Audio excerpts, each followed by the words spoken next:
Chef and Builder Janie Pendleton. We're back in the kitchen where I'm going to teach you how to make several weeks of food, okay? Several weeks of food in one day, We're getting started late. We were supposed to start at about 6:30 this morning, but we got a phone call this morning saying that John's brother had passed away. I'm not getting started now until almost 10 o'clock at night, so I'm going to pull an all-nighter and get this done because I've got all this meat bought and I have to get it into the freezer. So we're going to start with meatballs. So, and a lot of the other recipes I'm getting ready to make too, well, a couple of them, have meatballs as well. So I'm going to go ahead and make the meatballs first. This, however, is foods we're putting into the freezer for our daily meals for the rest of the month. I'm hoping to at least get 30 to 31 days out of all this, okay? We're going to see. We're going to see. Just going to be moving the camera around here. First thing I'm going to do on a cookie sheet is I'm going to take some Crisco butter spray or whatever you got here, and I'm going to hit some non-coated metal baking wrap. I went ahead and just pre-chopped up a full onion here pretty finely. I'm going to go through and chop it up even better because I don't make really big meatballs. I make fairly small ones because it's for multiple recipes. And remember, we're going to be freezing it and putting it in the refrigerator in these tins. And also, I have pre-pilled a lot of my garlics here. I'm going to grab my garlic press and have that on the ready to go. Here, I've taken my old-fashioned oatmeal and I have just put it through the food processor. You can buy these, okay? You don't have to be accurate. Gluten-free plain breadcrumbs or regular ones are fine. Now I have other plans for the other part of the hamburgers. So about 2/3 of this will be meatballs and the other third of this will be for just brown ground beef that's chopped really finely. I always like their meat the most. And this, by the way, was 80% lean, 20% fat, just because I like a little bit of the fat taste in my meat. So it was 4 pounds of hamburger. So we put about 2.5 to 3 pounds in here. So I'm gonna go ahead and put this in. I don't know how much that was. It was probably about a cup's worth. I'll do the same for the bread right there. That's plenty right there. And I'm going to go ahead and put my couple of cloves of garlic here. I'm going to put them in with the onions. There we go.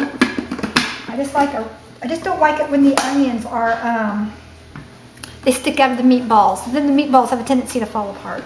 And by the way, when I'm doing this, I take another bowl to throw my garbage in. Okay. Now I'm just going to take. They look pretty fine, good. Now I'm gonna put all this in here because I got that garlic in here and I want all that garlic in here. Perfect. So this was about 1/4 of an onion, chopped very, very fine, and it was 4 cloves of garlic. I'm gonna go ahead and put in some of my oregano. I like the taste of oregano. I'm putting it in here. There you go. Oh, that smells good. Oh my. That was about a good tablespoon's worth right there. All right, we're going to put in a little bit of celery salt to your taste, to your liking. You can put a little thyme in here. I think I will. A little bit of thyme for my garden. I got to crunch it up really, really, really. Oh, that smells so good. I think I'm going to put some more in there. Just go on the opposite angle of those leaves. There we go. Make sure you rub it and crush it really well. The salt. You can, if you're canning these, use canning salt. That's fine. A little bit of pepper. Use whatever you like. A couple of dashes of crushed red pepper. Not much. And a little bit of Worcestershire sauce. Everybody wrote in and they all had a different way of saying it. Okay, use whatever you like in your meatballs. This is what I like. All right, we're gonna put in a little bit of the parsley. And then here I'm just gonna give it a little squirt of the old ketchup.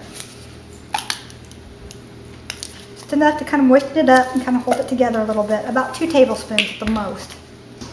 All right, put my other glove back on again here, and we're just gonna dive right in. Kind of mixing this up together just a little bit like this.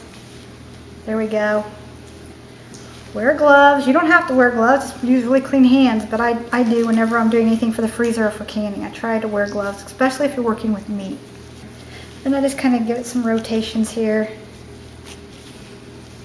All right, and I'm just gonna blend this in until it's blended in really nicely, really well. But when you work with more hamburger, you can even consider putting this in 2 bowls instead of 1. Okay, we're just gonna keep twisting,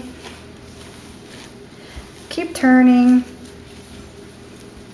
keep rotating until you get this blended really well, which by the way, if you put a couple of eggs in here, this is really good for meatloaf as well, this recipe. I always add ground ham and ground hamburger together and make like a ham loaf. It's like 40% ground ham and 60% ground hamburger. And that is really good with this recipe. So if you want something to do with your ground pork, you can do that. All right, now to do this, I have to take my gloves off. I'm sorry, I can't do this with gloves on. So let me wash my hands really good so they don't smell like the rubber of the gloves. Now, depending on the size of the meatballs that you want,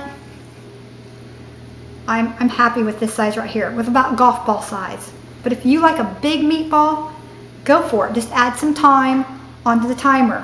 I'm going to bake these in the oven at 350 degrees for about 25 to 30 minutes for this golf ball size meatball.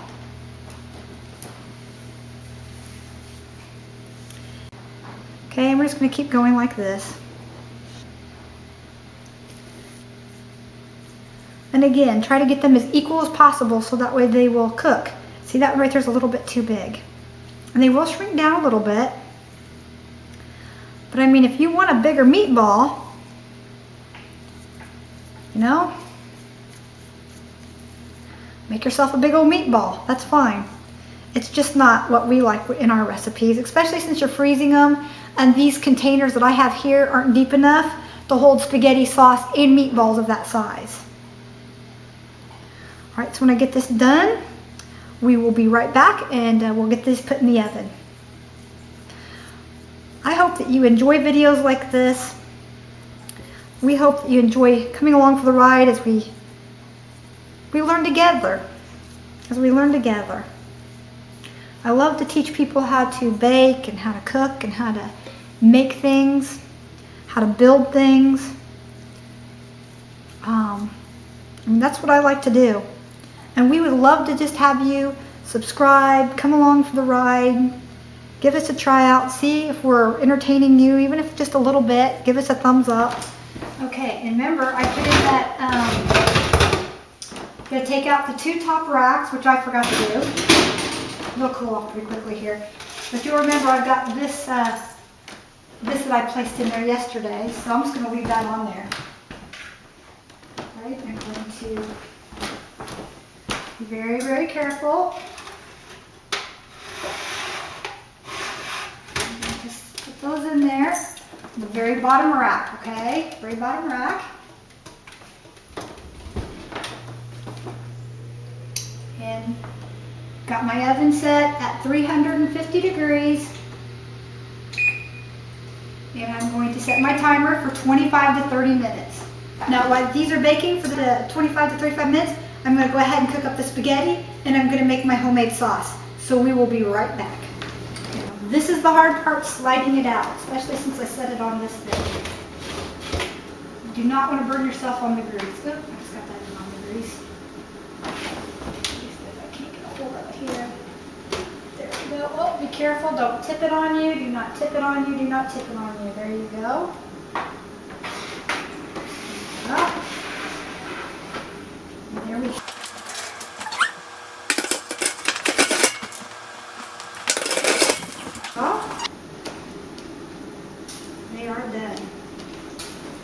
We're just going to let them cool for just a few minutes. Let's see how they look.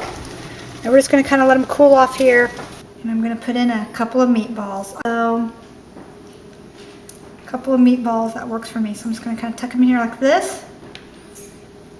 bit of Parmesan cheese.